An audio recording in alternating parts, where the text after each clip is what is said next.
I think it is one of the most exciting pieces of equipment, especially for people that are training for hypertrophy. So if you're transitioning from a conventional to a sumo deadlift, this could be a really helpful tool, but a very important thing worth noting is to not solely rely on think you're training as effectively as possible. Today I'm going to take you through the most cutting-edge fitness tech to take your workouts to the next level, helping you to recover better, lift safer, and target your muscles more effectively. What's up everyone, I'm Lockie, a final year sport and exercise science student at Oxford Brookes University with over 3 years of hands-on training experience. So last Saturday we explored 2025's most exciting fitness tech innovations. So now I'm going to show you in this video how you can apply them to your training to better optimize your gains. So in this video, we'll break down how to use Whoop recovery tracking, AI form correction tools, and the potential of EMG wearables to train smarter and build muscle more efficiently. So let's get started. So the first piece of tech we're going to look into is recovery and strain tracking with the Whoop fitness wearable. Right, so as you can see, my recovery from last night's sleep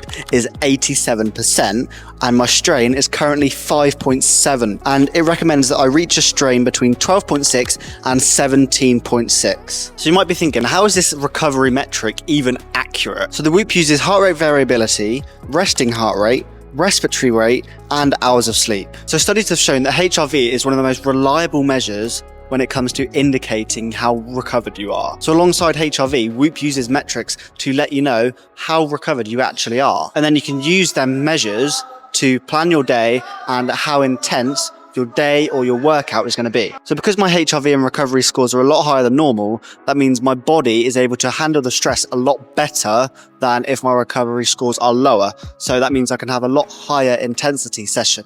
That's exactly what I'm going to do. But because it's still a moderate recovery level and not 100% or close to 100%, I have to take into account the fact that I can't just go absolutely ham. So if I had training later in the evening tonight, I wouldn't go crazy in the gym now.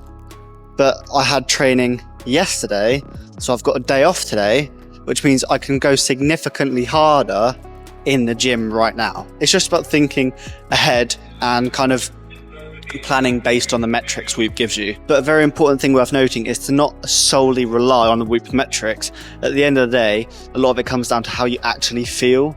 If it's saying you're well recovered, but you feel absolute dog shit, probably go a bit lighter. But equally, if it's saying you're not well recovered, but you feel great, don't let that stop you. If you can push yourself hard enough, do it. So now that we've covered recovery and strain metrics with the Whoop and how you can use them to adjust your training intensity, let's look at AI form correction tools and how they can actually enhance your workout. So for this one, I'm going to use Fitness of Tomorrow because it's a great way to track your form as well as tempo, bar path, and other metrics it provides you, particularly on large compound lifts. Right, so because it's a pull day, the best example I can show you for this is the deadlift. So again, using the recovery and strain metrics from the Whoop, I decided that I should use this amount of weight because I can get 6 reps with it with being at around RPE 7. So it's a relatively high intensity, but not excessively high that my recovery doesn't actually facilitate the effort needed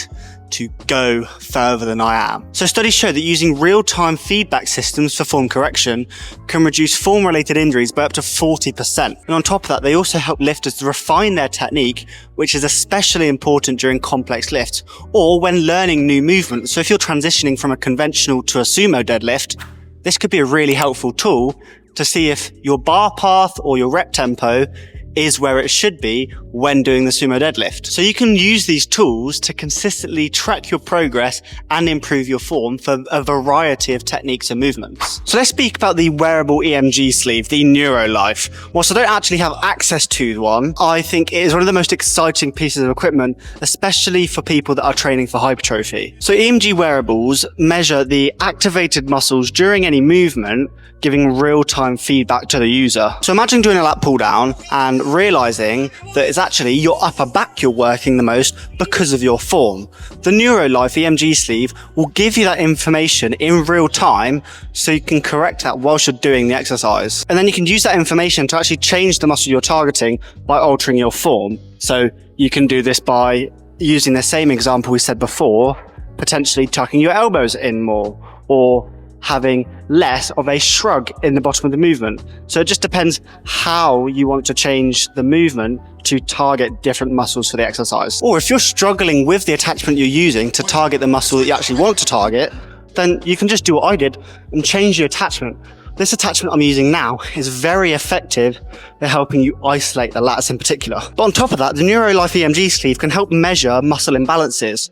So if one quad is underperforming or being underactivated during a squat, it will let you know. So then you can use that information to focus on unilateral exercises, i.e. one leg at a time, to help bring up the strength of that quad that's underperforming. And finally, EMG data can show you when a muscle is nearing muscular failure. So this will help you maximize your training intensity without risking overtraining. But obviously the real power of the EMG sleeves lies in the integration of it with other tools like the form correction tool and recovery and strain tracking. So using these together, it could provide a complete picture of your workout performance or recovery. So what's the big takeaway? Using recovery trackers, AI form correction tools, and EMG sleeves, you're not just training harder, you're training smarter too. These tools help you recover better, lift safer, and target muscles more effectively to optimize your performance. So let's recap what we've covered today. Whoop's recovery and strain tracking ensures you're training at the right intensity. AI feedback tools help refine your form and prevent injuries. And while EMG wearables aren't widely available yet, their potential to optimize hypertrophy training and correct imbalances is absolutely game-changing. So which of these technologies are you most excited to try? You can try the AI form correction tools and the Whoop now. If you haven't got a Whoop yet, or you've been skeptical about trying it, click the link in the description. You get a month for free. If you don't like it, send it back completely no charge. If you want to see more science-backed training strategies, make sure you hit the subscribe button and turn on the post notifications so you get a ping every time I post. As always, if you like this video in particular, make sure you smash the thumbs up button and I'll catch you in the next one. Peace.